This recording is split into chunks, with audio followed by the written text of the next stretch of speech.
software developer at FedEx. And so I just want to pay that back to as many people as I can. That's all I have on my notes. So now it's time. Guys, this is the time to go ahead and put yourselves on mute. We're going to introduce our speaker for the evening, Mr. Steve Hallman. He is a well-versed young man in Agile principles. He is the, oh, I forgot what his title is. I think he's the Senior Agile Coach at the Southern Company. He's recently recertified as a Professional Scrum Master 2. Tons of letters behind his name. You're going to get a lot of information. Take notes. I know he's already dropped a Google Docs in the chat, so hit that, have it open in one window, have him open in another window, and as you come up with questions, drop those in the chat, and we'll try to get to those at the end. So without further ado, it's only 6:49, so we're looking great on time. Steve, man, it's all yours. All right, sounds good. Can you turn on the share screen for me?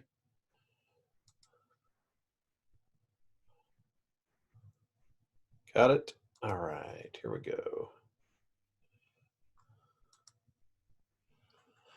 All right, I want that guy right there.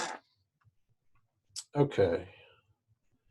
Now, the last time we did this, I realized some people were asking questions and I didn't see them. So let me try to grab the chat thing here and put that up on my other screen, and that should help me.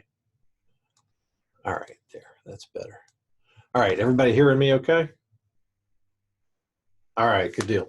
So assuming Lawrence gives you the ability to, I would say feel free to unmute yourself whenever you want to speak up.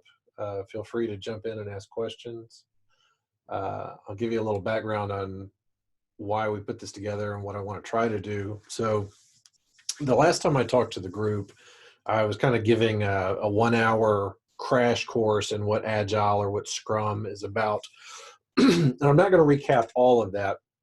And I have to apologize in advance. I've got a little cough. I'm trying to eat like some little donuts. And I got my soda over here. I don't know what it is. It's not Corona. I'm not dying of Corona. But I may cough occasionally.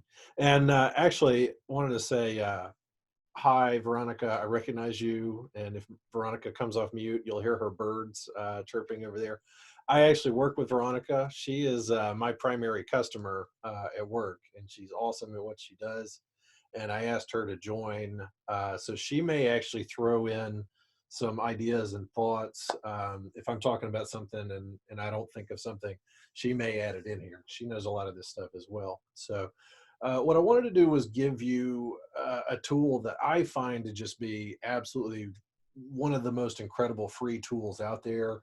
I mean, it's like Gmail, you know, ranks right up there in terms of things that are free and incredibly powerful to you. And I've used it in a lot of different ways. And I know that the crowd in the Slack channel are usually working on personal projects and things to learn code. And we have a lot of discussion about interviewing and resumes and your LinkedIn page and getting in front of hiring managers and things like that. And so what I thought I'd do is share a little bit of Trello with you because it's an awesome tool, and talk to you a little bit about how using this yourself in your own personal projects can set you up for some really good interview conversations, or as a way to really impress those hiring managers. So if you get to talk to somebody, you know, at FedEx for the first time, and you're able to tell them, yeah, this is how I manage my own personal projects in an Agile fashion, I think they'd be pretty impressed with that. And, you know, in terms of things that you can share out to somebody, when you give them your resume now, a lot of people are including their LinkedIn page on there. A lot of coders include their GitHub page, and you want your GitHub page to look nice and have a good README on it and have things that people can actually go in and look at your code. And so you could share your Trello board in the same way and show somebody, you know, let me walk you through what I do to plan. So that was my idea behind this. And this is what is called Kanban. And Kanban is just a Japanese word that means sign, basically, or card. And the idea behind Kanban is that, say in a factory where they make trucks, you might wind up with parts bins strewn all over the place. And so with a Kanban system, you have to get a card in order to pick up a parts bin. So you can't just get a bin and then leave it somewhere. And then when you're done with the bin, you turn that card back in. So it's kind of self-contained. So if any of you have been to like an Aldi, some of the shopping centers like Aldi or Lidl, I think, have shopping carts in the corral where you have to put in a quarter. And then when you bring your shopping cart and you put it back in, you get your quarter back. That's kind of like a Kanban system. It keeps one thing at a time where it is. But the idea with the card-based system is that you're visualizing the work. You want to have something that you can look at with your eyes and see what represents the work that's in progress, and it give you a lot of information at a glance. And so I'll jump in here. So this is really, really distilled essentials of Agile. The primary thing that we want to do is not make giant commitments to large algorithms, right? We don't want to make one monolithic block of a coding solution. We want to do things in small pieces, if possible. Make a small thing, test that small thing, find out what you learned from it, and then make a decision about what to do next. If you take on a 6-month project or a year-long project, and then you get to the end of it and it's a stinker, then you've committed 6 months or a year into it, and then you're going to regret it, right? So if you're planning on building something, build a little piece of something. The second piece is focus. So don't multitask if you can avoid it. If you're thinking about learning JavaScript and Golang, and you want to make a blackjack game and you want to make a calculator, don't try to do all 4 of those things at the same time. Pick one thing, pick one small thing, focus on it, get that one thing done, and then move on to the next piece. And I'm going to dive into kind of a deep dive on a couple of these topics and show you why these things work from an operations management perspective. This is just the overview. So don't worry about things like efficiency, right? Don't worry about how many hours am I putting into it. Don't worry about, am I squeezing 100% of myself into that hour? Efficiency is not the goal. Flow of good outputs is the goal. So think about getting into a flow state. That's what you're looking for. And anything that interrupts your flow, anything that breaks up your flow, is what you want to think about. How can I change this so that I get optimal flow? If you do that, the efficiency will take care of itself. So the next piece there, again, I just mentioned things going out the door. So outputs are not valuable. Like lines of code is an output. Lines of code by themselves do not bring anybody any value. Outcomes are what is valuable, right? So you can make a lot of code and you can build 99% of a blackjack game. And if it doesn't work when you hit the button, that big output that you made is of no use, right? It's not valuable until it does a thing for somebody. And in a lot of cases, you can find that to get an output that's good for somebody, you can make it happen a lot cheaper in terms of your time and your coding expertise. You can put a lot less resources into it than you think that you would have to get a valuable outcome. So we'll talk a little bit about that. Accountability is really powerful. So most of what I do is working with development teams, which might be 6 to 9 people, something like that. And the team is somewhat cross-functional. Some of them are going to overlap a lot of their skills, and they're watching and listening to each other. So every day when we talk about what's going on, they're hearing each other mention things. And somebody might say, I'm having an issue connecting to the database. Somebody else might say, oh, I know what fixes that. I can help you. Let me get together right after this call, right? So being able to work with other people helps you in terms of skills that you might need, but it also helps you in that if JC tells Lawrence, I'm going to get the pull handle on this, video poker game working by Wednesday, when Wednesday comes around, Lawrence is like, hey, how's that handle thing going? I'm like, well, I sat on the couch and played Madden NFL instead. You have somebody who's looking forward to hearing from you, right? They're going to want to know what you're keeping up with. So one of the things that I recommend is actually to share a Trello space with someone else and put both of your projects in there, and do things like code review with GitHub when you're ready to do a merge. Call your friend and walk them through it. Even if they don't know much, it would be incredibly useful for you to show them, here's the pull request, here's the merge information. Let me show you how I go through it and look for conflicts. If they're more experienced than you, they're going to help you spot problems. If they're less experienced than you, they're going to learn something from what you're showing, right? So that kind of pairing and sharing, code reviews, things like that are all forms of accountability.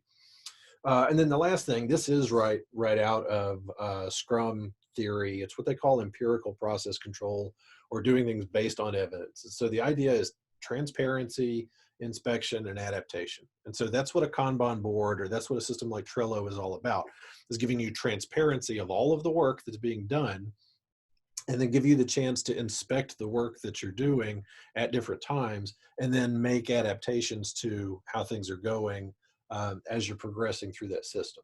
So from the intro there, I'm going to jump straight to Trello. Is everything good and visible on my screen? Can everybody make out what you're seeing well? Okay, good. I'm seeing a lot of thumbs there.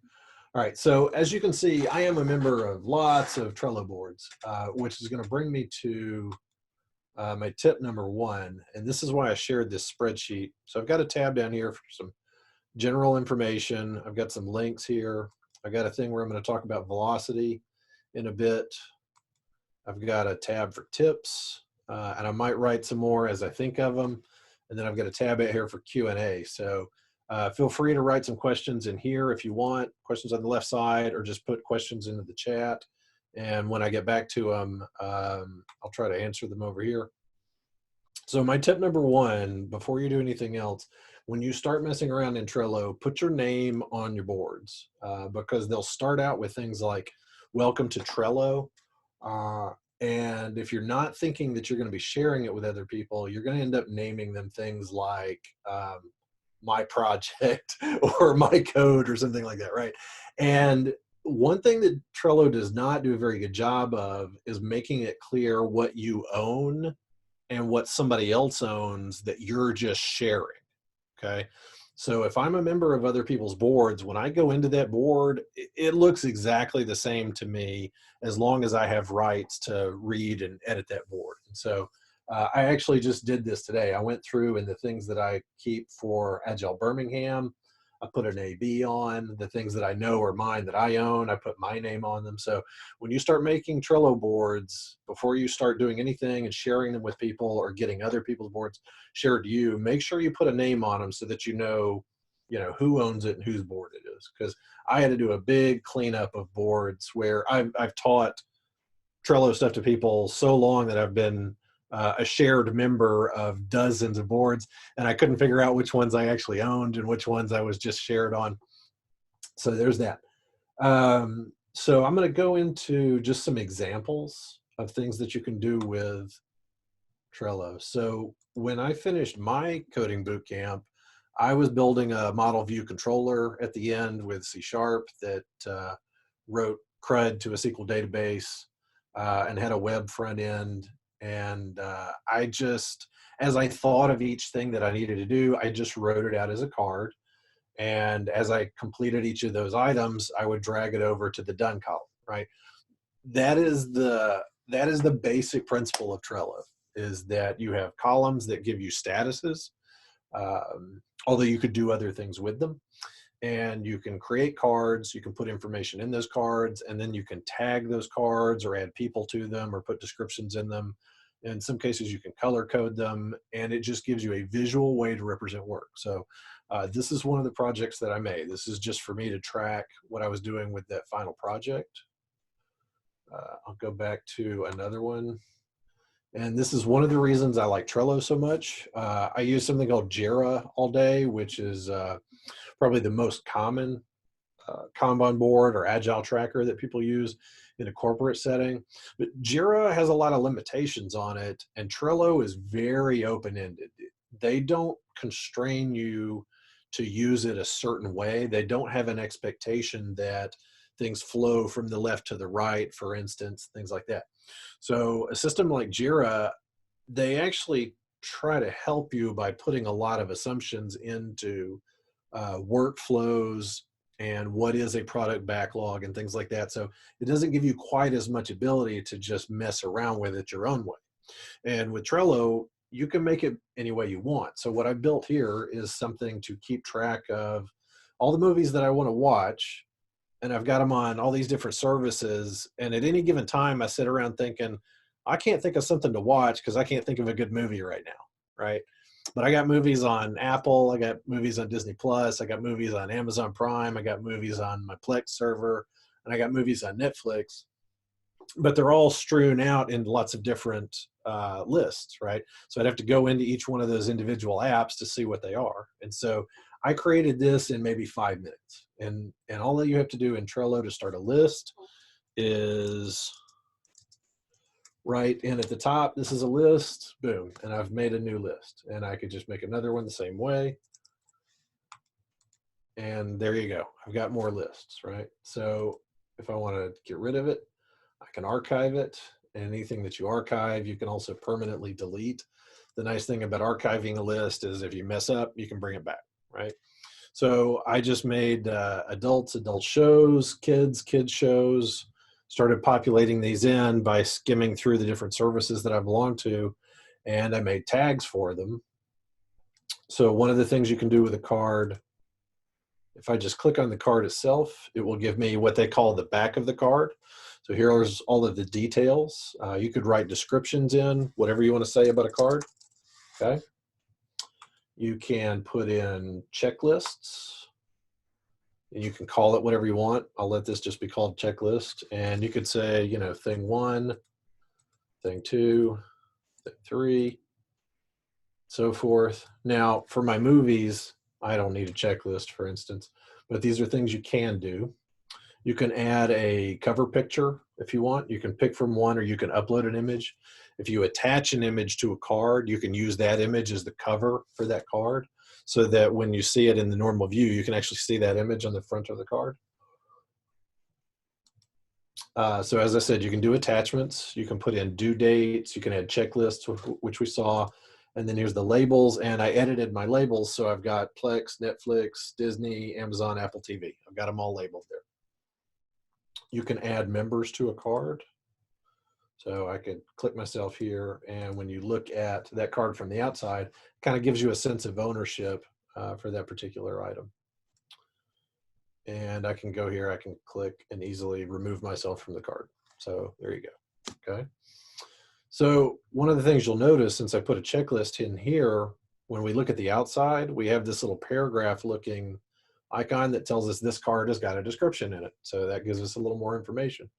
And I made a checklist, and we've completed none of those things on that checklist. So it shows me a 0 out of 3 for that checklist, right? If this were an item that was sort of a to-do thing, and we've done 2 of these, when we see the outside of the card, it'll show us 2 out of 3 things are done. Pretty groovy, huh?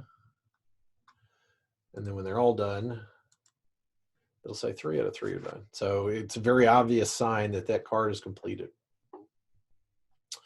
So I can easily grab these and move them around. If I feel like we all want to watch Dr. Dolittle, I can pull it up to the top. One of the nice things about Trello is that it has lots of what they call power-ups and lots of Chrome Chrome extensions that let you add things to Trello. An example of that is the Scrum for Trello Chrome extension. And I've got links to all these back in that spreadsheet. If I click in the title up here, I guess it doesn't want to work right now. So the upside and the downside of this is that some of these, because they're Chrome extensions, they might be a little bit flaky, but generally just reloading the browser page will solve the problem. There you go. So it can give me estimate points up here, and I can fill out consumed points. So for a movie, not super important. I'll talk about what that means when we're talking about estimating your own projects. But what I did do is use the same language here to put in the ratings for some of these movies. And I can't remember what the actual rating is for Dr. Dolittle, but it's pretty low. It's like 20% or something. So if I put a 20 in there, I can pick any number that's not in this preset block also.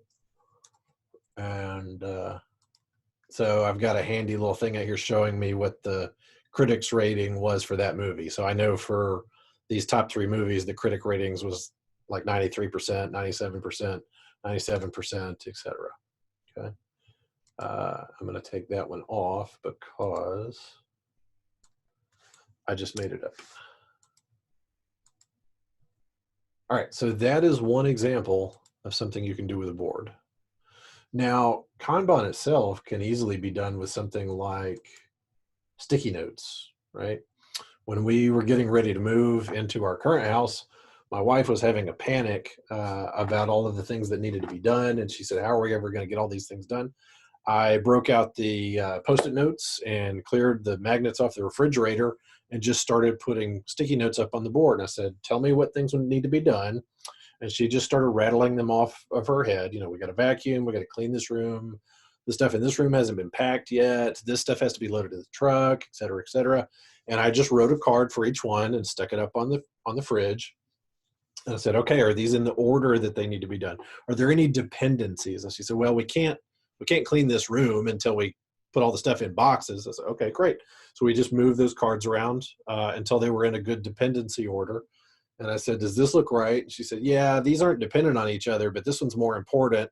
So we just moved those cards around, right? And then I said, okay, great. Which ones do you want to take? And she said, well, you do this one and this one, and I'll do that one and this other one. And so I put names on them. And then we had a work in progress column, move those sticky notes over into that column. And she and I started working on something. And as we finished each one, we moved them to the third column, which was done.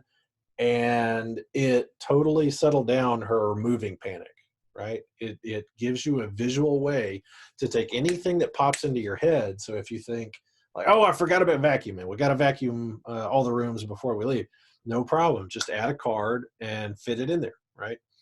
So one of the beautiful, beautiful things about Trello is their mobile app is fantastic. And so once you make a board for something, if you have an idea, if you think, oh, if I had a big, like my blackjack game, I want to make bells and whistles and get the user really excited when they win, that'd be cooler than just saying you won.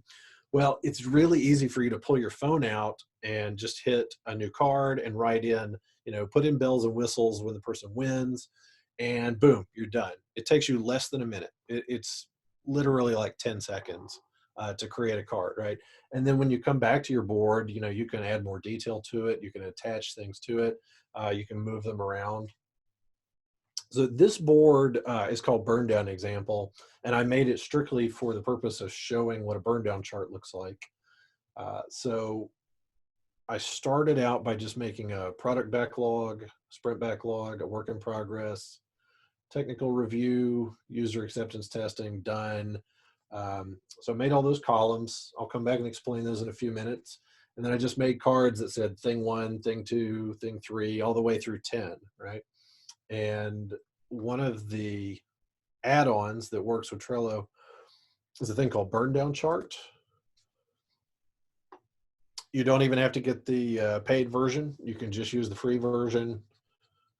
It doesn't let you do all of the settings, but that's okay. You'll just get a little message here that says upgrade to full. You don't have to. You can just hit view burn down chart.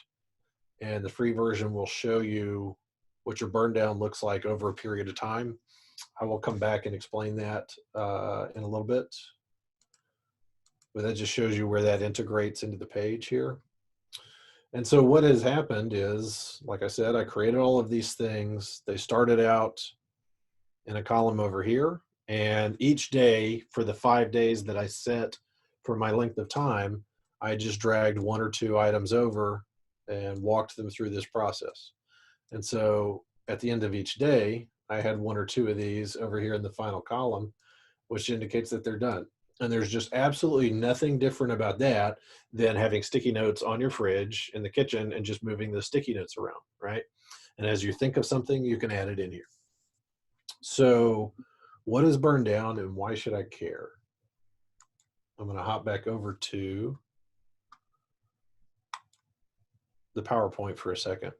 So we're going to talk about something called stories, which is generally how software features tend to be described in most modern environments now. Is you'll come up with something called a user story that describes what is the feature meant to do, who is the person that's going to use it, how is it going to improve their life, you know, that kind of thing. And then what are the acceptance criteria it needs to have in order to get to be completed.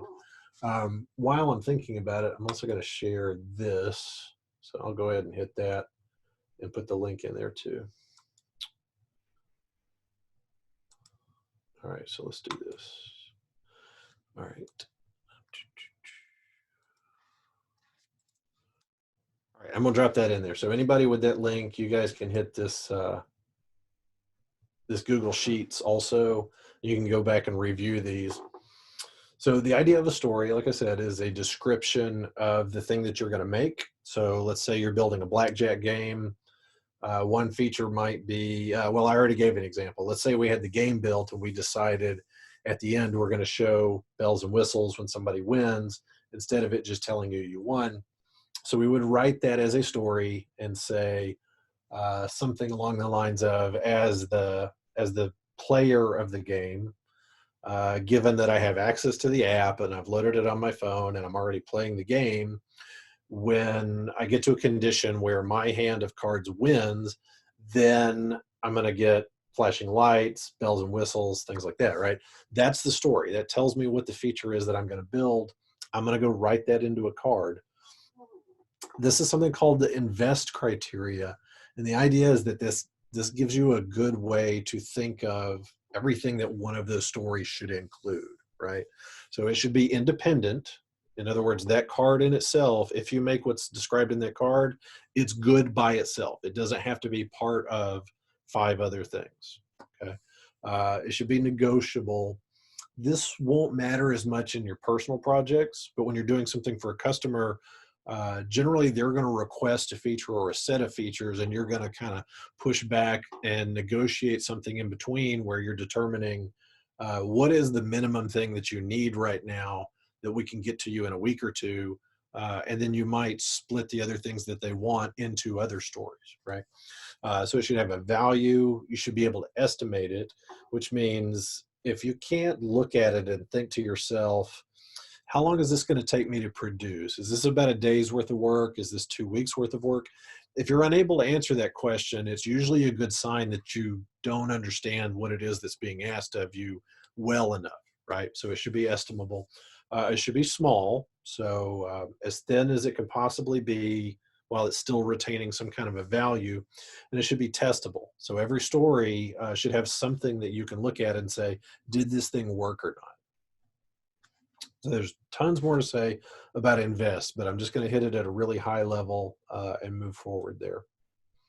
So this is kind of my Mad Libs version of how to write a good story. And this is just for the title. So this is what's going to appear on your card. And you'll reference this throughout your work. And so every time you look at that card, you want that title to remind you of what the thing is that you're building, why you're building it, who you're building it for. And so I have this format here, like verb, a thing for some kind of system to deliver some kind of benefit to who, right? Some kind of person. And so then there's an example in there, like create a button within the Easy Audit program to allow summing accounts by analysts. Hang on, my kids are going bonkers trying to open the door. Let me go deal with a kid. Give me 1 second.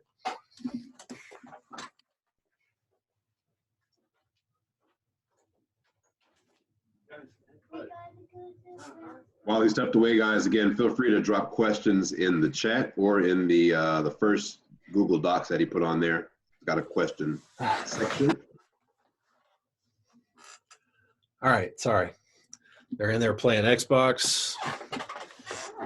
I got the closest restroom next to me. They got to barge through to get to the potty, or they're going to explode. Kids, what are you going to do?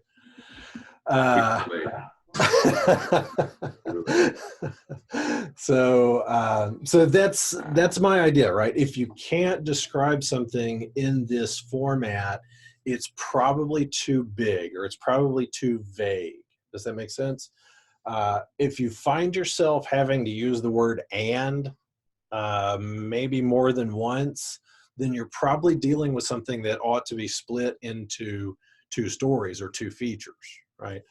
All right, so moving past the Mad Libs there, a couple more things about story quality. And so this is what you're looking for in your details, right? A clear story name, which I just talked about on the slide before. Who's it for? You want to make sure you understand anything that you're building. Who is it that I'm building it for? Am I making a tool for myself just so that I'm going to benefit from it? Am I making an app for elderly people in nursing homes? Something like that, right? You want to think about who is it that's the target audience? What are the acceptance criteria? Or how am I going to know when I'm done with this thing, right? How am I going to test it once it's complete? Is it as small as it can possibly get? Have I given it some kind of an estimate? And then this last piece is something called BDD, or behavior-driven development. And it's similar to the way I write that title out. The behavior-driven development gives you a format that sounds like as a, given, when, then, right? And so you're saying here, as a, in this example, like transaction analyst, given access to the easy audit program, when, the when is asking you for your trigger, like what is the thing that's going to happen that makes the feature work. When I press the total button, then all the accounts are summed and appear in the sum block, right? So that when then is really crucial to you thinking about testing. And if you're learning how to write unit tests and do automated unit testing, you can actually write your test first based on that. Your when and your then is going to tell you exactly what the trigger is and exactly what the result is that you're looking for. So you could write a unit test before you do any code, and that unit test would check, in that field and see, do you get a sum that comes from these other numbers? You could write a unit test for that first and fail that test before you begin writing any code at all. All right, so showing that in Trello examples. JC, are you on the mic there? Yeah, I'm still here. Tell me something that you have built. Have you made an app that does something? You made a card game, didn't you? Yes, I did. I made a blackjack game a couple months ago. Okay.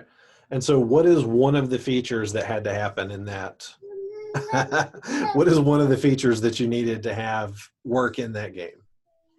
One of the features that I needed to work was when a user is getting their cards from the dealer. Mm-hmm. And anytime you do a hit, I want Mm-hmm. another card. If your total amount of your card go over 21, you lose. Okay, It has to perfect. keep count. Gotcha. So that's actually a great example, because in order to build this game, it would be very easy to think, I've got to add all of these things in here, and then I can release it once all of these individual features are done, right? Now, if we're talking about putting a game out to the public, yes, that makes sense. But you'll notice that even a lot of the apps that you have on your phone, they don't necessarily have a lot of features when you first get them. They might have one interesting feature, and then every 2 weeks or once a month, they add a little bit to it, and they add a little bit to it. The Facebook Messenger is a great example of that. It came out, it was very, very basic to begin with, and they've added things to it. So if you're developing something yourself and you want to show people that game once it's done, that's when you would release it to the public. But in order to work on it yourself and to track it, you can break these things down into those individual features. So the way JC described that is great, because the way he said that, it makes it clear you can make the game do a lot of things before it's fully functional, right? So being able to just deal a hand of cards out, that is one feature. And once it does that one thing, you can begin testing it right away. You could show it to somebody and ask them to try it, right? Just shuffling the cards, if there's an actual order of cards stored in a deck, that by itself is an individual feature, right?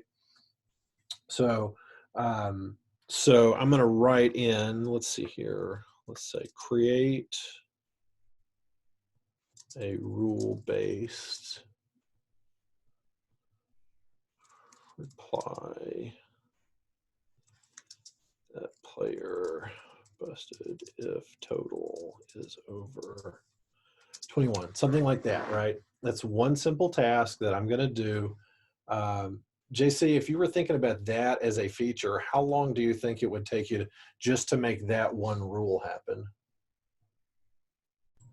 Hold on one second. My grandson You got my screen. a kid to deal with yourself. Well, I'm just going to make something up then. So using that Trello, the Scrum for Trello there, I've got estimate points down here, and I'm going to say maybe it's going to take me 2 days to build that. And so the way that I generally do points is like 1 through 7 hours gets me to about a day. And then I start doing them in day increments. So like 14 is 2, 21 is 3 days, et cetera, like that. So I'm going to estimate that that might take me 2 days to build. So I'm going to click on that and close the card. And then you can see right on the outside, there's my estimate on the card. Okay. And then whatever kinds of labels that you want to add, and these are ones that I would recommend. So 3 basic labels that I would use for yourself are DOR, not DOR, and blocked. So DOR stands for definition of ready. And definition of ready basically means what are the criteria that you have to have in order for a project to start. So those things that we talked about, like needing to know who it's from, needing to know what the acceptance criteria are, things like that. If you don't have those things, that story is not ready. So way over on the left in your product backlog, you may have lots and lots and lots of cards of ideas that you're working on. And if they're not fully fleshed out ideas, that's okay. That's the beauty of that backlog, is it just gives you a place to store ideas until you have them ready. Once you've answered all those individual questions and you know that you're ready to do that piece of work, you can change that tag. And so you could say this work is DOR, in other words, meaning it's ready to get pulled in and be part of our tracking mechanism. Okay. If you get something into a production space and you started working on it, and then let's say you're using an API and your subscription runs out and you got to wait till next month to renew your subscription that uses this API, right? That's what the blocked label is for. And it's a good way that things can stand out for you and you can visibly see something's wrong with them. It's blocked because it needs some kind of input that you don't have. Could be maybe you need a front-end designer. You've done all the back-end stuff and it's waiting for somebody to get with you and help you to design your front end. So something like that, I would move it back to your sprint backlog or probably even your product backlog until it's ready to go again. So that's using some concrete examples of writing a title, using the labels. Like I said, you can put those checklists in there. You can write descriptions in of all of those elements. Who is it for? What is it meant to do? What are the criteria? And acceptance criteria is a great place to use one of those checklists, right?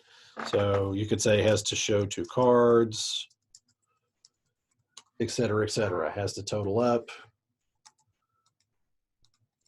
If it's under 21, do this thing.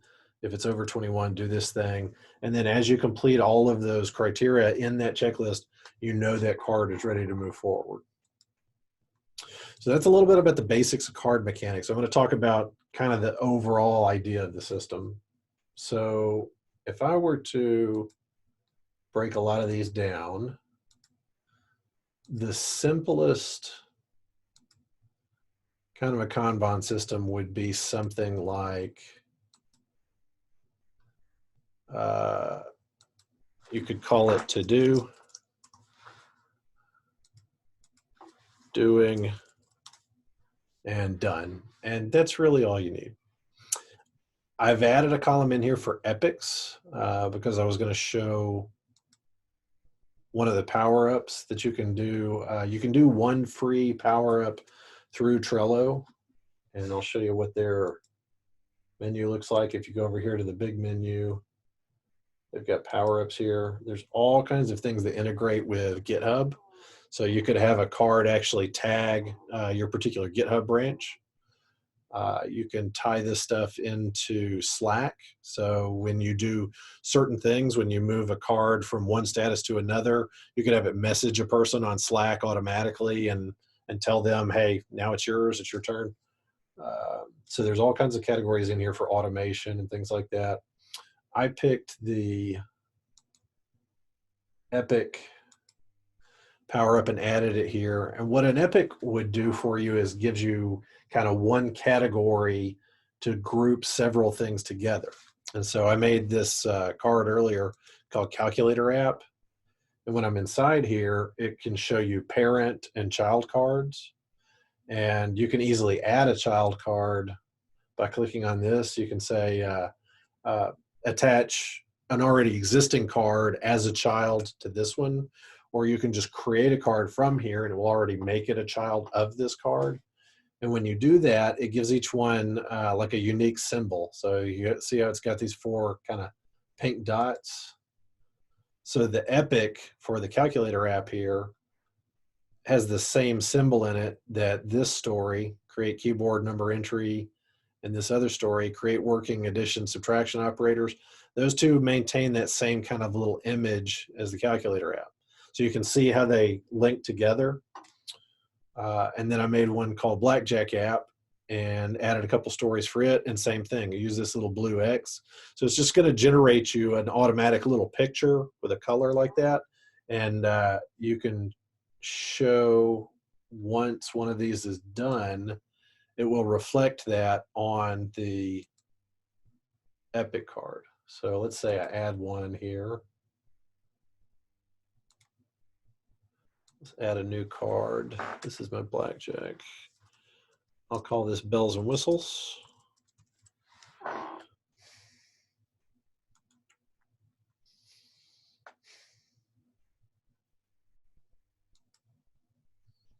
All right, so now I have another one that has that same symbol in it.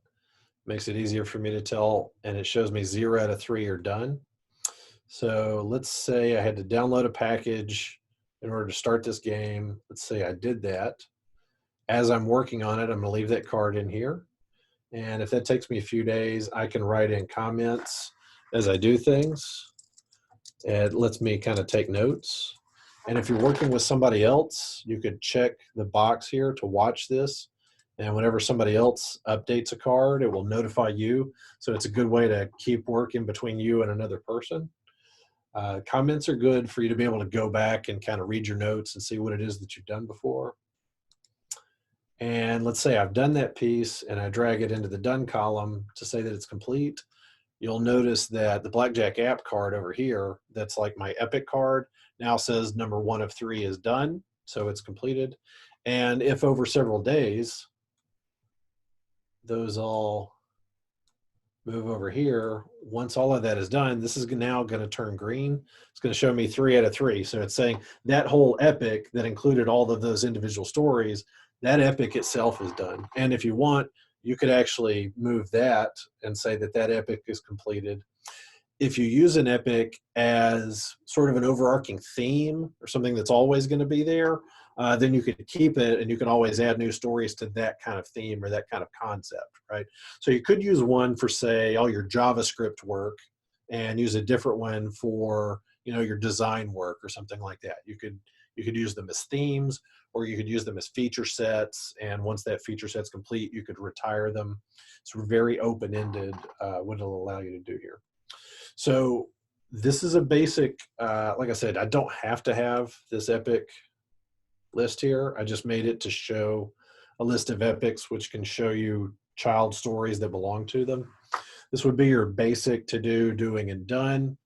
The way this is usually worded in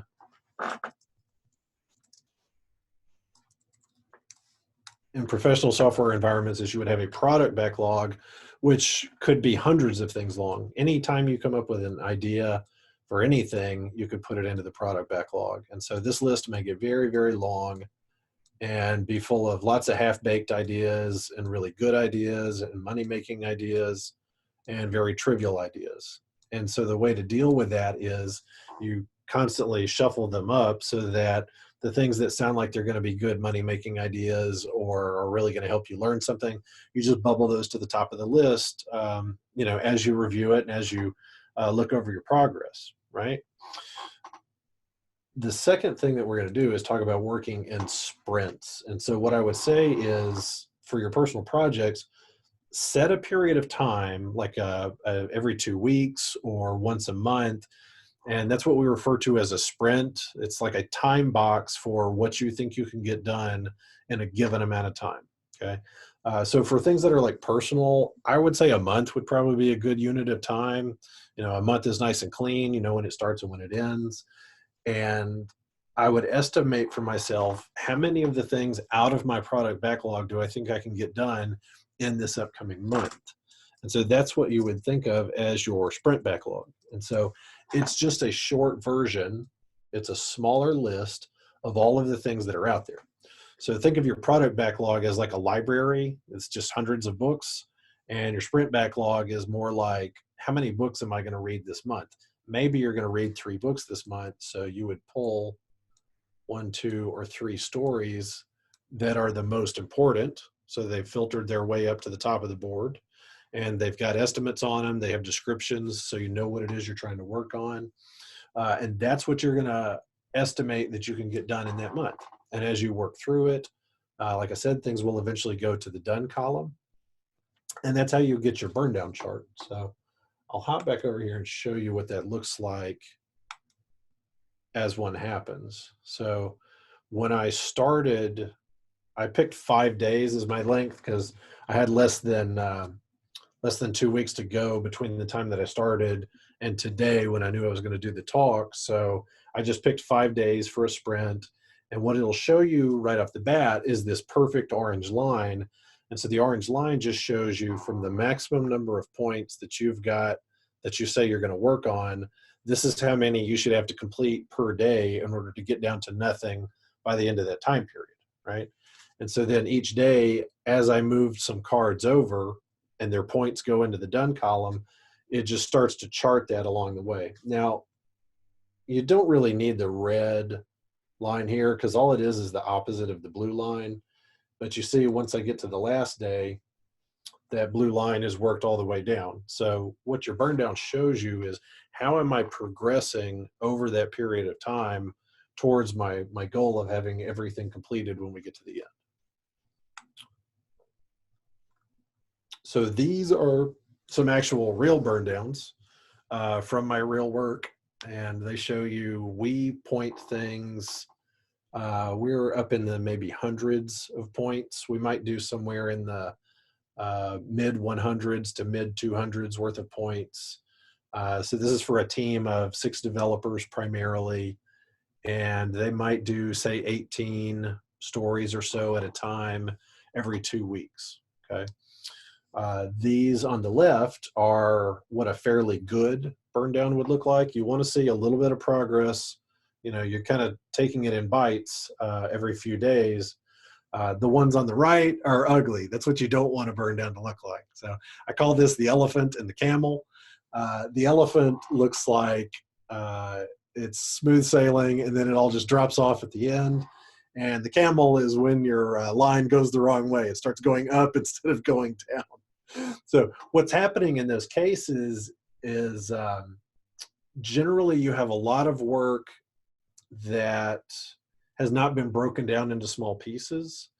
And so if you don't have all those small stories where each thing is an individual feature that can be done on its own, then you really can't deliver the whole thing until all of the pieces are done and it's ready to be, committed and ready to share with somebody. And then everything just drops off at the end, right?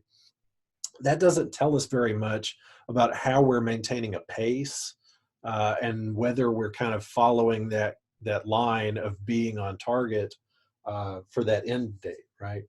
And in the case of the camel, where the line is going up, what's happening there is we're pulling new stuff into the sprint before we're completing any old stuff.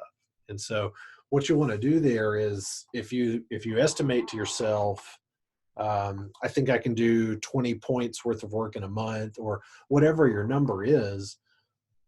You don't want to be bringing in new work unless you're going to drop out some of the old work. So everything's based on priority, right? The things that you pulled into the sprint, you did because those are the most important things that you want to work on, and because you think this is how much I can get done in this amount of time, right? And so if something new comes up and you decide it's more important and you want to bring it in, you want to drop some things from the bottom of the list in the sprint backlog, push them back to the product backlog so that your line at least stays level, right? And then hopefully is going down. JC, you asked about DOR. Did you catch that from me? Oh, no, I didn't. What did it stand for? I was trying to write it down by. No, it's okay. I will. I'm gonna go throw that in the Q&A real quick. So DOR is definition of ready.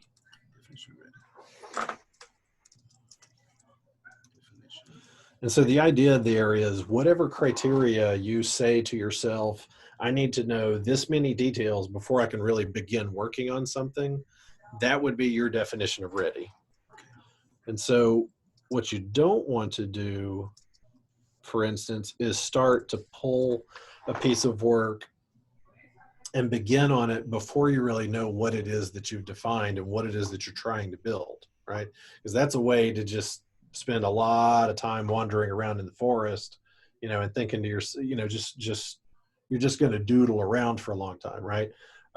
If you've got lots of ideas in the hopper and you've got some that are very distinct and you know exactly what it is you want to make, pull that first, work on that thing because you know what it is you're trying to create. If you got some ideas that might be $1 million ideas, but you're not exactly sure how you want to implement it yet, it's not hitting that DOR, right? It's not definition ready because you don't know exactly how to articulate the feature that you're going to build yet. Makes sense. Thank you. Yeah, absolutely. Let's see. If it's okay, there was a question from Andrew Usher as well, how to differentiate between a story and a task. Great. Perfect question. So what most Agile practitioners do is try to decompose work into things that can be done in 1 or 2 days, right? So what you're looking for is to get things down to a single slice of feature that you have a hypothesis, and by the end of a day or a couple of days, and with personal projects, this could be different because you may just be doing this, a couple hours here, a couple hours there, but you want to say in a small enough granular piece of time, I think I can get this button and the implementation of that button built within X amount of time. That's what would constitute a story, right? The things that checklist are good for, which you might be breaking down your tasks, are what are the things that I have to do to build that button and implement that button in my piece of software, right? So a task is generally not valuable. Does that make sense? If you do an individual task by itself, so think of it like if I was going to make waffles, only putting a waffle on my kid's plate is valuable. If I tell my son I cracked an egg in the bowl, he's going to look at me like I'm crazy, right? Because he doesn't care. So, putting the egg in the bowl, putting the flour in the bowl, putting the milk in the bowl, heating up the waffle iron, those are tasks, but those aren't individually valuable in themselves. Once I make a waffle, that's a story. Then I've got a feature and I can deliver that feature to a customer, and then they're going to tell me I need to eat sticks of butter to go with it. That's what my kids do, at least. Anybody else, kids, they just eat butter, or is it just mine? I don't know. Mine is bread. They like bread for some reason. Yes. Well, that's all my daughter lives on, is pasta and bread. So I'm actually going to go write that on the Q&A while I'm thinking about it. So story versus task. The story has a distinct value to a specific person.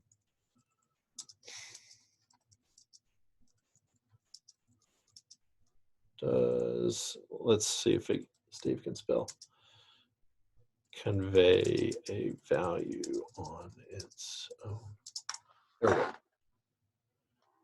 Lawrence, what's our time frame? When are we shutting this party down? 2 hours, so 6:30 to 8:30. Okay. Okay. Which means maybe 45 minutes total left, but you don't have to take all Okay. the time if you don't need it. Good. I just want to make sure I'm not overstaying my welcome. Oh, man. Let's see here. Let me read some of the rest of this. Burn down, waterfall, and agile. Yeah.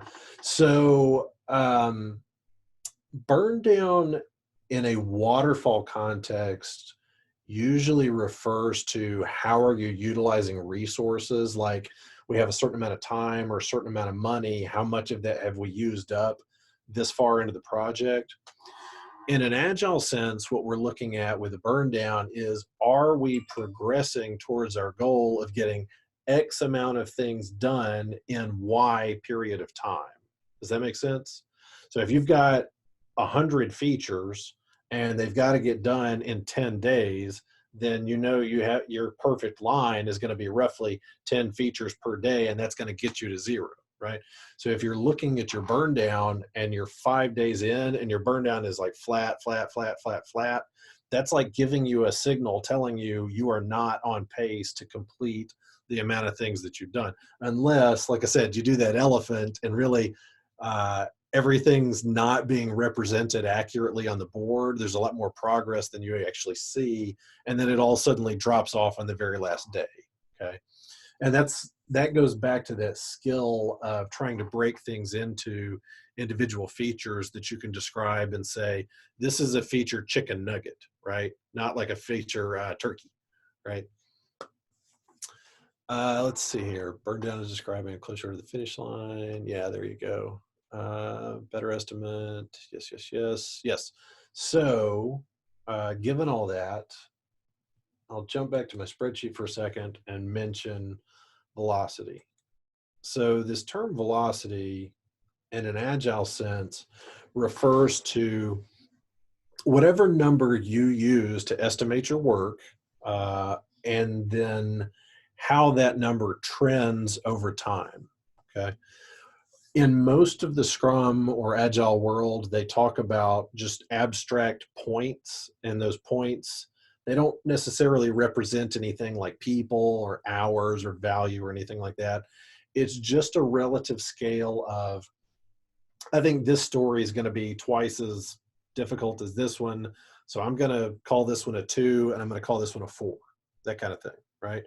And teams tend to keep a pretty consistent use of how they'll estimate stories over time. They just get used to, excuse me, let me grab some of my anti-COVID soda.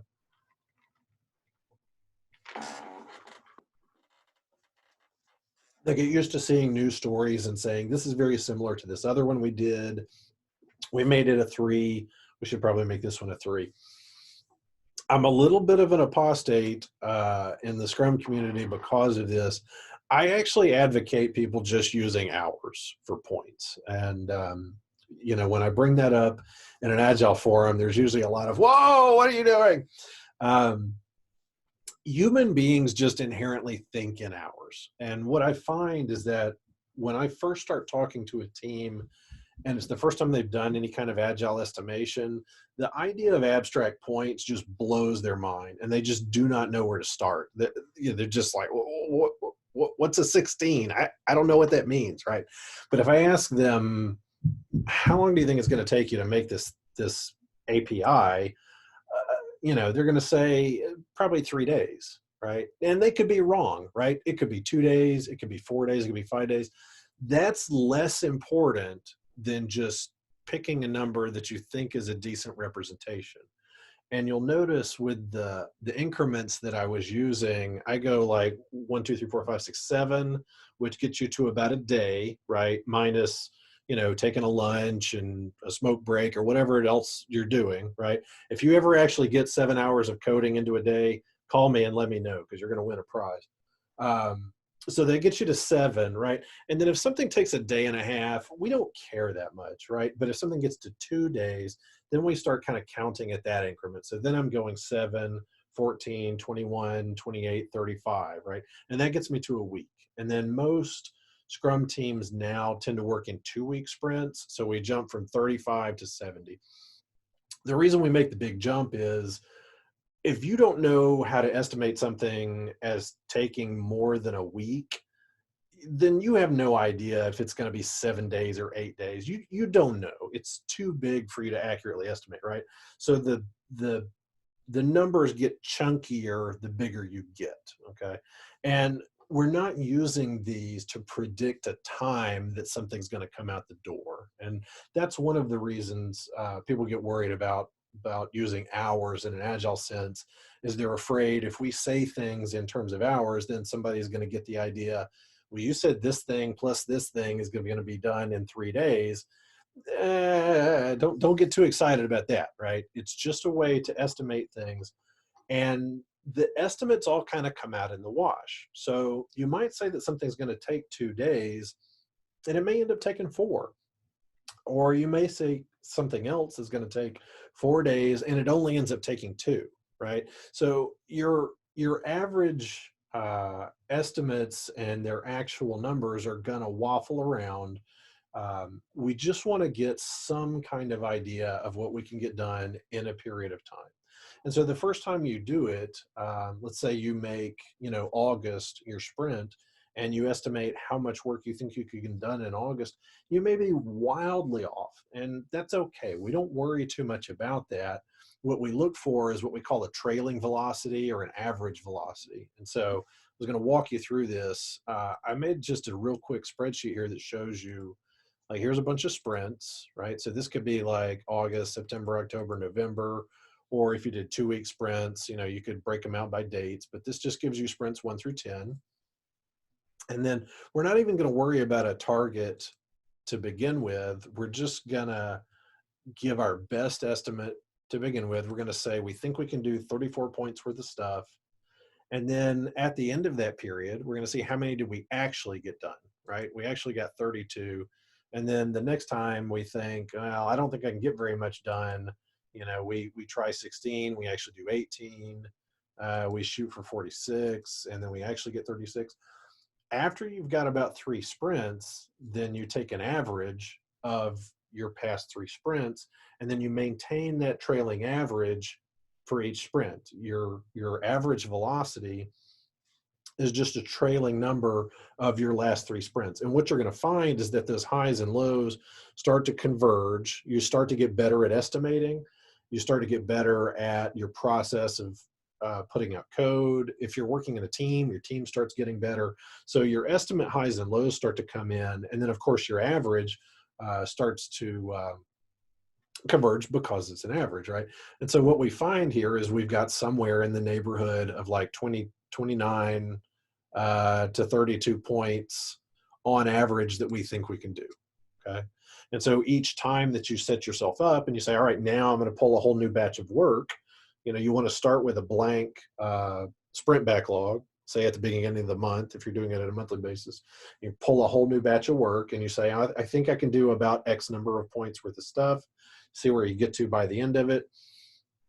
If you don't complete things, the stuff that's towards the bottom of the list that you've already said is less important should be the few things that you don't finish, right? So you're going to pull in how much you think you can get done. You're going to start with what's a priority and just work your way down. Whatever you don't finish goes back to the product backlog. And then when you're ready to plan your next sprint, you start pulling from the top again. So that's the idea of kind of tracking how much you commit to, how much you actually complete out of that, and then just keeping a trailing velocity based on a trailing average of 3. Some teams do a trailing average of 4, trailing average of 5. It doesn't make a whole lot of difference, but it starts to give you a fairly predictable idea of what you think you can get done in a given amount of time. See a question. Is the DOR the same as criteria of acceptance? That is a great question. So let me see. I will write this while I'm thinking about it. All right. So is DOR the same as acceptance criteria? Veronica, you want to answer that?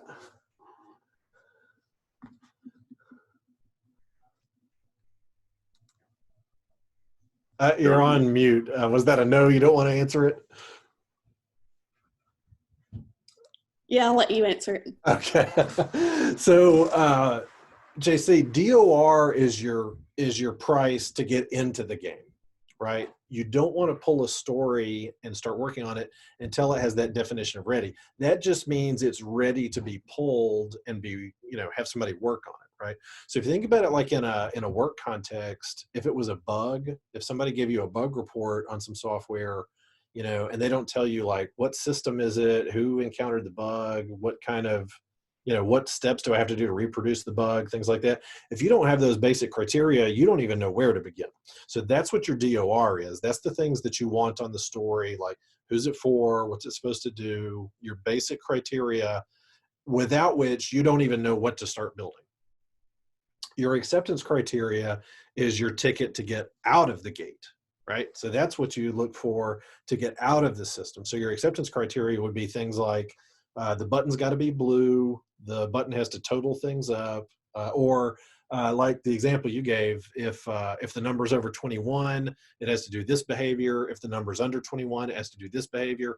And you might have tests like unit tests that it has to pass, things like that. That's your acceptance criteria, and those are the things that you're going to check off before it leaves the system. So DOR is like your ticket to get into the game. Your acceptance criteria is your ticket to get out of the game. Does that make sense? Yes, that makes good sense. I love the examples you gave there. That paints a picture in my head. So thank you.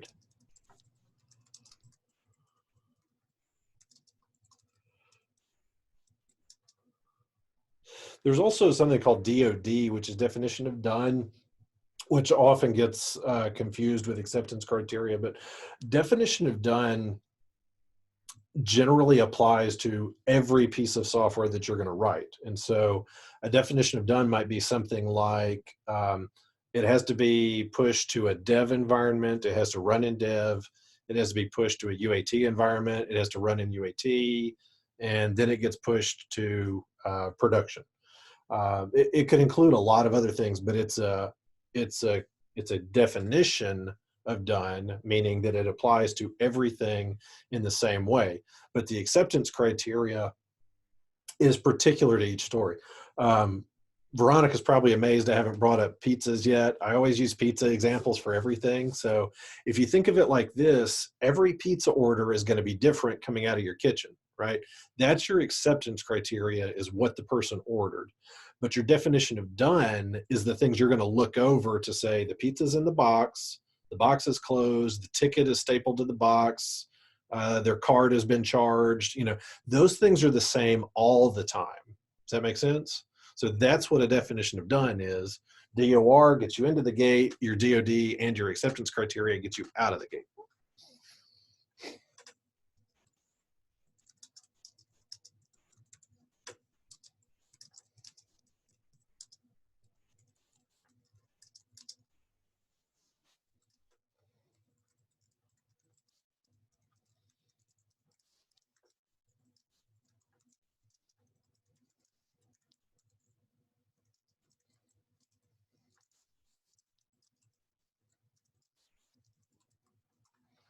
All right, there we go. Answer for that. So when working as a small team, would it be more efficient having all Epic tasks being on one list, or having Epic split up depending on each feature need for the overall project? Awesome question. I cannot wait to answer that. Now I am going to get really, really, really nerdy on you. All right, so get ready for some super heavy operations management principles. This is the stuff that makes Agile work. This is what I get up in the morning. What you're looking at in this slide is a little game called How Long Does It Take to Write a Name?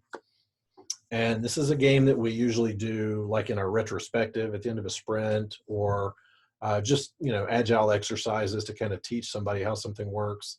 The idea is you just have an index card, and you might have 5 or 6 people sitting on one side of a table, and then you have one person who is the developer, and they just have a marker, and they have to write a name on an index card and hand it back to somebody.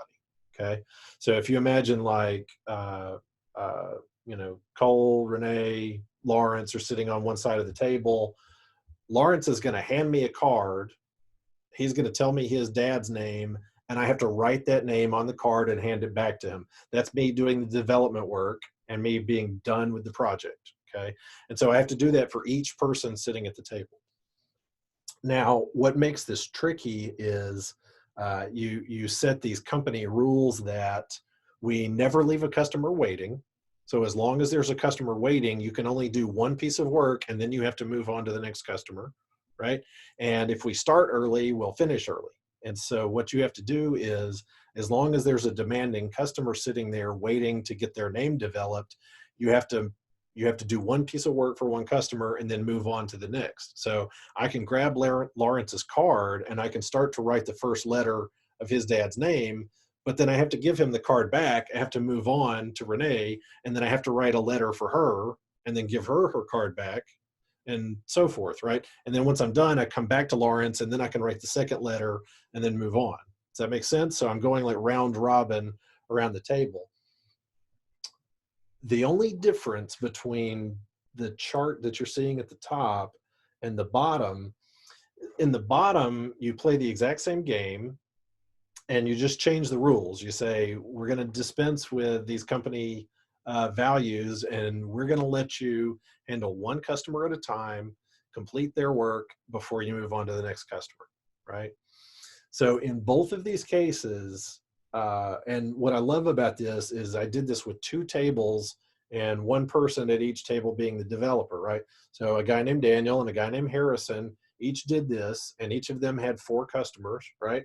And then after round 1, they both get fired and they switch tables. So they're getting hired by the other company, and now they get to play by the new rules. And so you can tell in the second graph there, even the person whose name took the longest to get to them gets their work done earlier than the earliest person gets finished in the first round. And the only difference between these two is picking one piece of work, completing that piece of work before moving on to the second one. That's the only difference. And what ends up happening, if you're thinking of these 2 tables as companies, is they both think we had this terrible developer first, and he was very slow and couldn't write code. And now we have this great developer.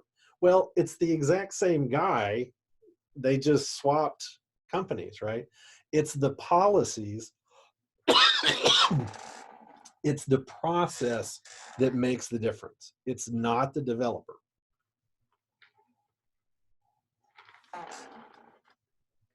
All right. So keep that filed in your head. That's why I said at the beginning, focus, right? Pick one story, work on that story, get it complete, then move on to the second one. And that's one of those reasons you want those stories to be as small as possible. You want to define that feature as narrowly as possible, complete that feature. And it's okay if you pull 5 or 6 little things and say, well, I want all 5 of these features to happen. Okay, great. If you think you can get all 5 of those features done in your 2-week period of time or your 1-month period of time, that's fine. But write them as separate individual stories so that you're not working on them as a cluster, and you're not bouncing around between each one, and you're not designing your architecture in a way that they're all linked and dependent on each other. You want to design your architecture so that each of those individual features can work independently without having to all rely on, say, one object or one class or something like that. Does that make sense? It's divisibility of code. All right, so moving on into the nerd fest. Hold on to your hat. Is everybody familiar with the Pareto principle? Does anybody know what that means? Or the 80-20 rule? You ever heard that? Like 80% of the value comes from 20% of your customers, okay? These are 4 different charts that come from totally different areas of the world. One of these is healthcare workers. One of these is paint defects. One of these is IT support cases. What is this? Something about furniture and executive offices, right?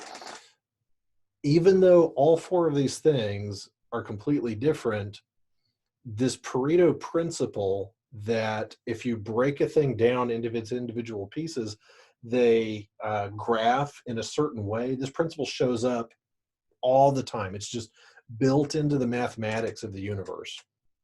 And one of the things that this tells us is that the first largest component of anything that we decompose gives you the single largest chunk of completion of its value, of its time, whatever, right? If you take a piece of code or you take a project and you break it down into its small pieces, the one piece that's the largest is going to get you the most of the value. And then as you add features and add features and add features to it, the amount of value that you add gets thinner and thinner and thinner as you go down the line. So, circling up to that question, efficiency comes from breaking things into individual parts and completing those individual parts. There's a guy that did an awesome study of why software estimation can often be so far off. The essential reason is that developers are very good at estimating the average of something or its median, but the mean tends to be thrown off. Instead of estimates of software being normally distributed, like a normal bell curve, they tend to be log normal distributed, meaning the long tail of the length of time just extends out into infinity. And what that means is if you have a feature set or something that you're trying to develop and it has 10 parts to it or a dozen parts to it, one of those dozen parts is just never going to work ever, period. Or one of those pieces is going to be like the trickiest, most difficult part. And if you're waiting for all of those individual pieces to be done and be ready, then the length of time it takes for all of those features to come to fruition is the length of time it takes for the longest, most difficult piece to come to fruition. So that's why we want to move individual eggs instead of moving a dozen eggs where it turns out one of our eggs is cracked and one of our eggs is rotten, right? If we're waiting for the very last piece to get on the bus, then none of those features are going anywhere. So splitting things down into small pieces, focusing on those individual pieces and getting them moving, that's that flow state that I was talking about. So that's where you start to become efficient, right? All right. So this is almost all about to hit home. So tying all those concepts together, whatever idea you have for an app or a set of features, the first large chunk of it is going to produce the most value. And so what you're looking for is, let me do that minimum feature set that are the basic things that needs just to be operational, and let me get that amount of value out of it, and then add individual pieces in their decreasing order of value as you go. And eventually you'll hit some point where you say, well, the next best thing that I could do this isn't really worth the time, so now I know where to stop, right? So that is the idea of like splitting up an epic, right? If you have a feature and you say, here's all of the things that I'd like to see within that feature set or within that epic, rank them in terms of value and tackle them with the most value first, and then move on to the next most valuable thing and the next most valuable thing. Don't assume that you have to get all 10 out of 10 things within an epic done in order for something to be useful to somebody. Often, and again, a lot of this is talking about sort of customer-based language, but often the customer might need 2 out of 10 things done. And if they just got those 2, they'd be thrilled.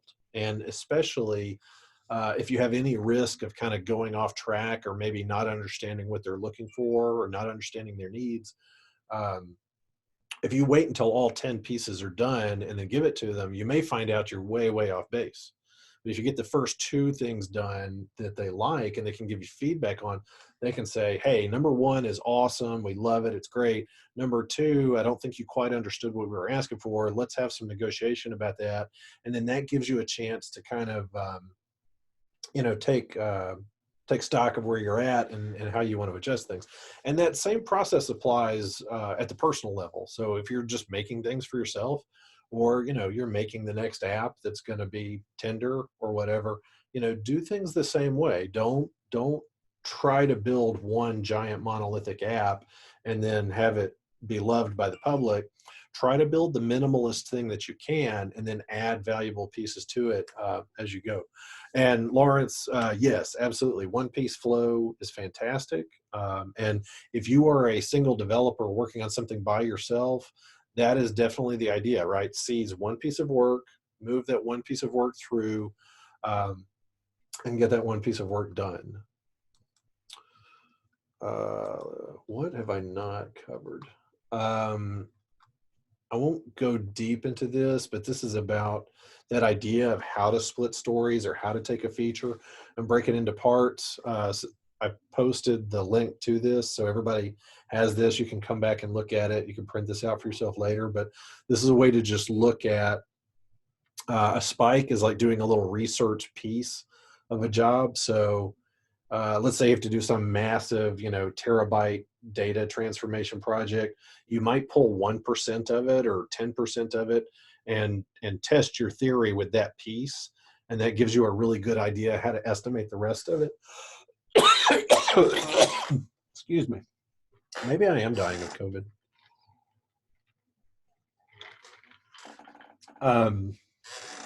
Paths, interfaces, data, rules. These are all just different ways to draw out what you have and potentially find ways to split them and say, well, I could just worry about doing this type of interface and I'll add another interface later so that you're not looking at a big comprehensive thing.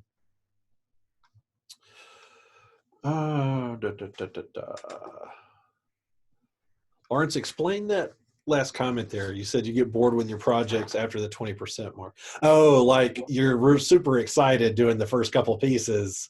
Yeah, then when I can see the end, I don't want to do the end. Like right. It feels trivial. Yeah, exactly. Let's see. So I would say I'm pretty open to any other questions. Let me look at, I took note of some of the questions. We did kind of a mini session about this a couple weeks ago, and this was the stuff that was asked. In your experience, is there a sweet spot in the amount of columns? So yeah, so I would say, you know, the place to start is just to do, doing, and done. If you want to kind of go the pro way, product backlog, sprint backlog, work in progress is generally what we call things that are actually being worked on. And then you're usually going to have something like a user acceptance phase. You might have a couple of those. So in our case, we actually have a phase where the developers, you know, work in progress means it's not code complete. Once it's code complete, they had things that when we initially started out just going straight to done, but they said, you know, actually we need a couple stages in between because once it's code complete, we're still going to test it internally. And then we're going to have a stage where we give it to the customer and ask the customer to test it. And so we ended up breaking out a couple of stages there so that, you know, something shows that it's not fully in production, it's not done, but it is code complete. The work itself, we believe, is completed. So product backlog, sprint backlog, work in progress, testing, and done is a pretty good setup for yourself. I also happen to like the idea of doing a two-dimensional product backlog, which is another one of the reasons I like Trello. Jira does not give me the ability to do this. Where's my, I made an example of this somewhere. Where did I put it? Well, maybe I just dreamed it. I thought I made this. So, well, it doesn't take long to do. I'll show you. I like to keep the product backlog in a separate board if possible because it's distracting. If you've got 200 things out here and they're all these hot app ideas that you have, you're going to be tempted to fiddle around with them while you're in your sprint doing the work that you've planned to do in that 2 weeks or that month, right? So I like to have my product backlog somewhere else. And so what I would normally do is have a whole other board just for my product backlog. And in Trello, you can grab, sets of cards and you can move them from one board to another board. That's easy peasy.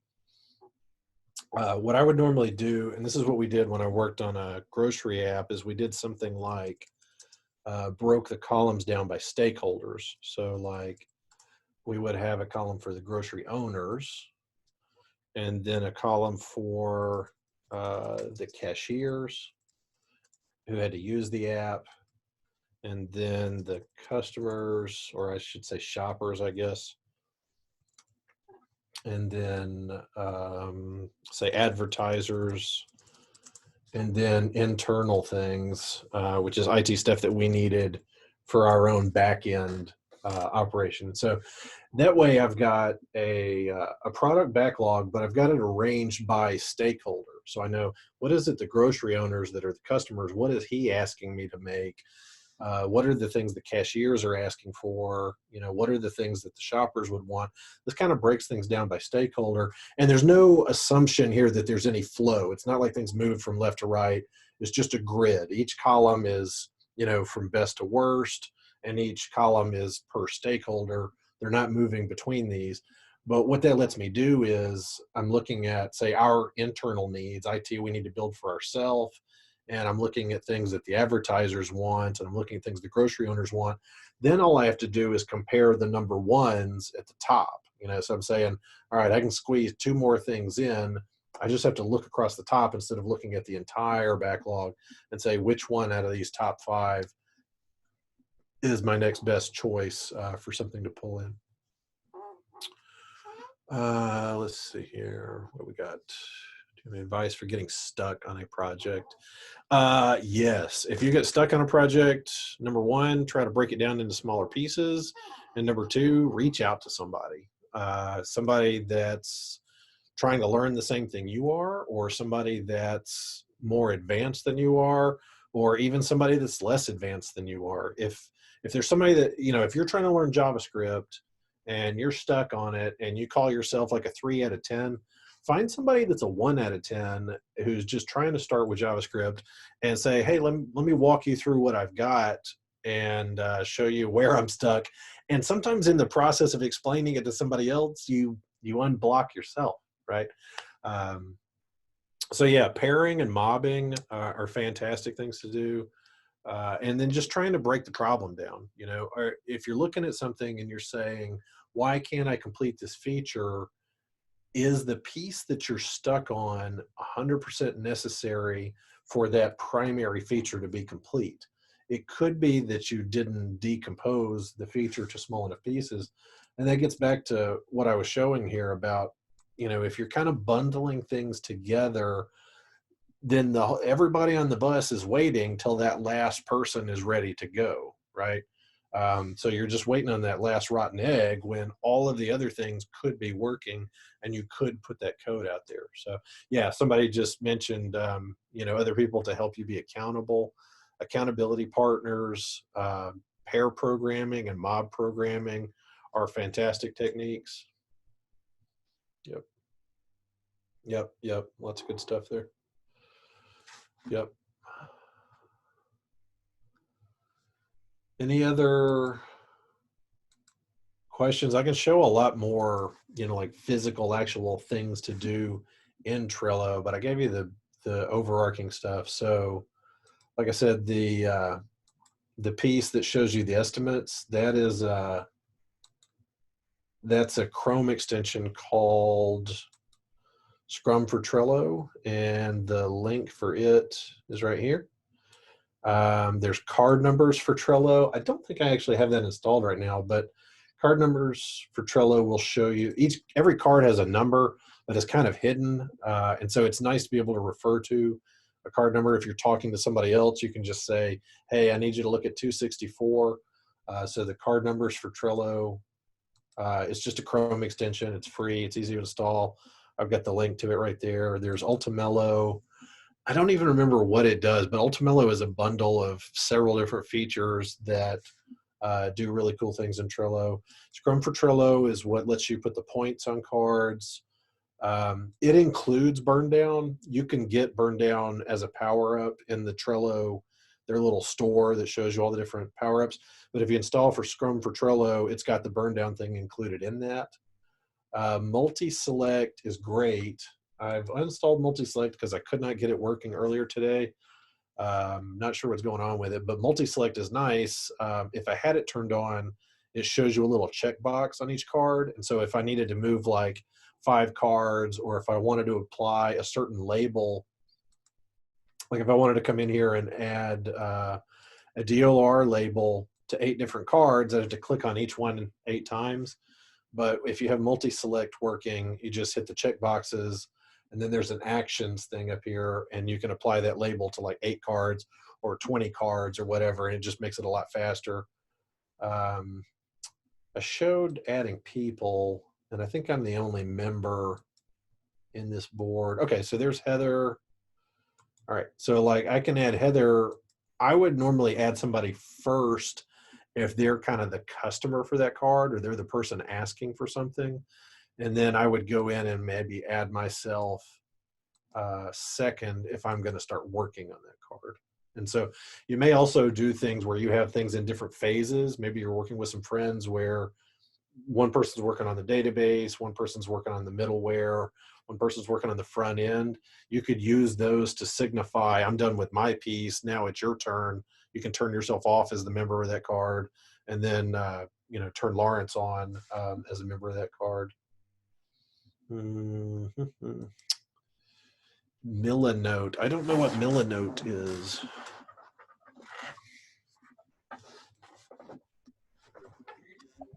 I can actually explain a little bit about Milanote. I don't know if my mic is working now or not either. Okay. I only mentioned Milanote just because of a project I was working on 6 months ago in a team, and I was the project lead. I guess the main question I'm asking is, as far as for adding people on each card and stuff, is it effective to also remove that person as well afterwards, or to add on a group of people to that card afterwards? Because that was the only trouble we ran into when I was working on my big project. It was like a game developer project that I was working on 6 months ago.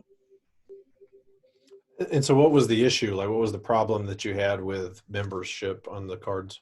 Well, besides the fact that majority of our members weren't very experienced programmers, I'm not going to make that excuse, though, because I wasn't either at the time. Mm-hmm. The other issue we were having is our ideas got too complex towards mm-hmm. the end. Mm-hmm. And that was the whole thing I was trying to avoid with the group by using an organization app. Mm-hmm. So I guess my question would be more related to how more efficiently Trello works versus Milanote. I do have an example of Milanote because I still got my Milanote chart from that project 6 months ago. Mm-hmm. But that's my general question, though. Sure. Well, I'm not familiar with that particular app, so I can't compare them. The things that I like about this are, like I said, their phone app is incredible and it's very fast. It's very quick to make a card. So when you have an idea in your head, you can jot it down really quick, and you can rearrange the cards and stuff on your phone.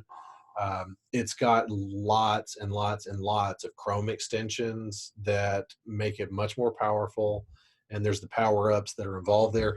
It's free. You can make up to 10 boards and have them for different things. It makes it really easy to visualize things. And that's where I said at the very beginning, the empirical ideas of Agile, are making the work visible, transparency, right? And then inspection and adaptation. And so being able to visualize your work and see where it's at any given time is really important. And you want to get into the habit of whatever it is that you show on the board is what you're actually doing. That does actually represent what you're working on. And whatever you're working on is being reflected on the board. You don't want to get, sidelined on some kind of new project and get excited about it without putting it on your board, because you're just eating into your own productivity. You may be working on something that's, momentarily a shiny G-Jaw, but if you looked at your board and you see your number one card is like, I'm going to learn JavaScript or else I'm going to die, you may realize I don't need to be working on this shiny thing. It's a good way to see and visualize all of your priorities, in relationship to each other. And not for nothing, this is what the big folks do at the big boy companies with lots of developers. They may have slightly different tools. Plenty of them are using Trello, but they might be using Jira or Asana, Pivotal. I've used a number of things like this. They all work essentially the same way. They look slightly different, but getting used to this type of a process and thinking in terms of estimating work, tracking your work, having a product backlog, a sprint backlog, knowing your velocity, things like that. If you talk to a hiring manager and you're looking for an entry-level position where they're not expecting that you've worked in another software shop before and you've got that kind of experience with those concepts, I think it would blow them away that you could tell them about, let me show you my burn down chart and tell you about, I estimated my velocity was a lot higher, when I first started working, and then I got a better sense of what I could get completed every 2 weeks. I think that would be very impressive to somebody hiring a new developer. Thank you so much, Steve. That actually makes a whole lot more sense now. Veronica, do you have any thoughts on there? Because you and I do this all day long. You have any thoughts about kind of the processes that we use that would be good for somebody to think about, in just managing their own personal, and by the way, I'll say this too, you can have one board and, put your software projects in there, but also put your life things. Like if you need to mow the yard, if you need to rebuild the back porch, if you need to go to the store, you can put all of those things in there and you can use this to rank and move things relative to each other. So it gives you a way to visualize, here's what I've got to do in my personal life. Here's what I've got to do in my coding journey. Here's a thing my wife told me to buy at Walmart, whatever. You can put all those things in there and see the trade-offs between them. You can say, well, I really wanted to rebuild the back deck, but I also really wanted to rebuild this game. Which one do I really want to do? It gives you a place to visualize that and think about it and make that decision and be okay with the decision that you made. So it's a very good way to visualize information and trade-offs. Sorry, I went on a long tangent, but Veronica is probably the second smartest person I know. And she sees, we do this every day. We're on a call every morning going over, what the team is working on and kind of what their updates are and stuff. Do you have any thoughts at all to share? I think you've explained it really good. I don't have anything. I had not thought about doing this for my own personal task, but it's an interesting way to look at life if you're a detailed, task-oriented person. I can see the value in doing it for personal things as well. Yeah, the thing that got me actually thinking about this, and now I can't remember if it was Chelsea or Rachel, but one or the other of them, might have been Chelsea, asked me about using Jira for just some personal things, and I said, it's probably really overkill.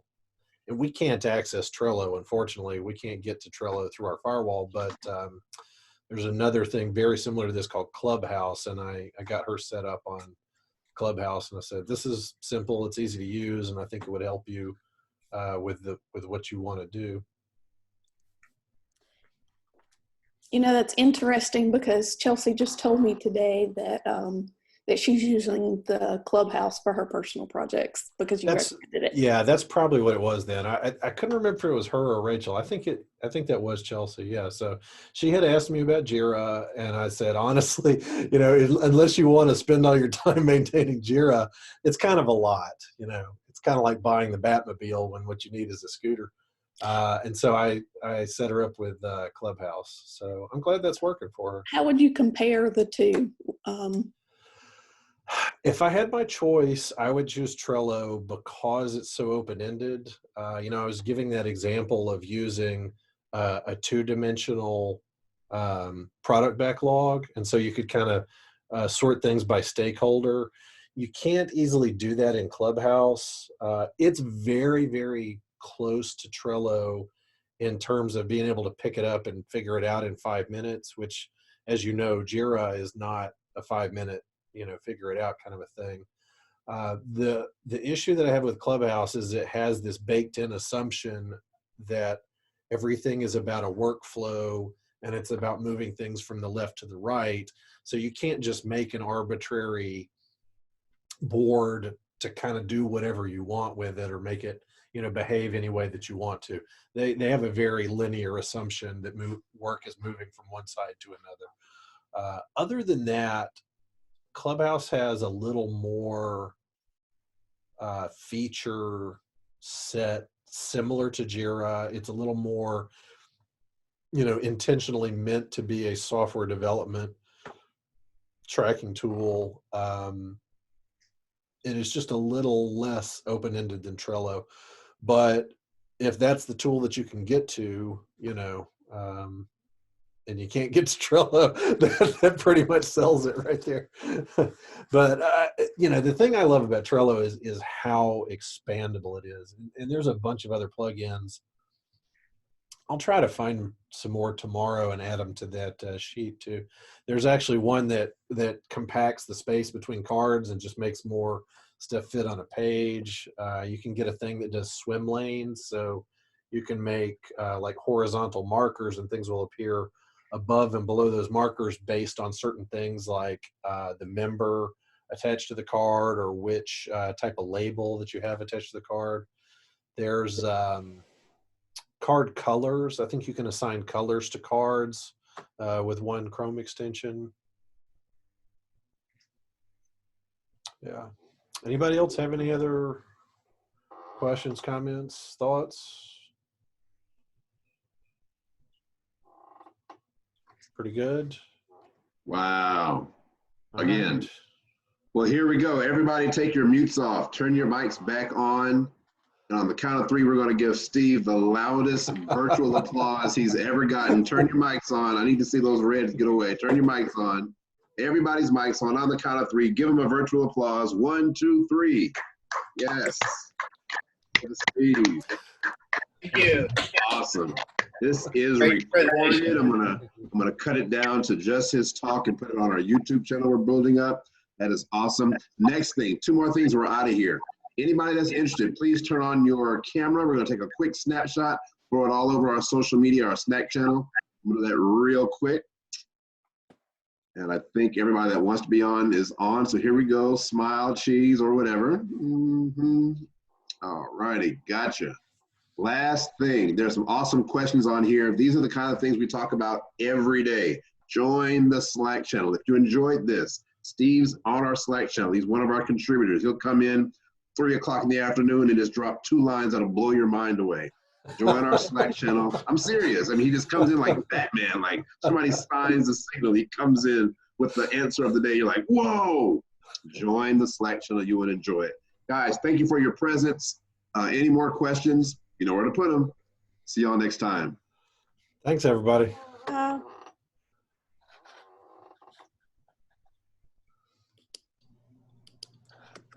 Oh, Steve, you need to make me the host again if you don't mind. Click on my window, make me the host. Let's see. What? Should be 3 dots. You can make me the host. All right. I swear I'm looking for it. Take your time. I've got a chat thing. I've got an end thing. I don't think I have a 3 dots thing. Over my particular window, like if you click on me. Oh, okay. Mute stuff. Why don't you say make host? Make host. There you go. Now you're the boss. Bingo. I got the power. Yeah. Hey, y'all have a good night. I'm about to click in. Thanks. See you guys.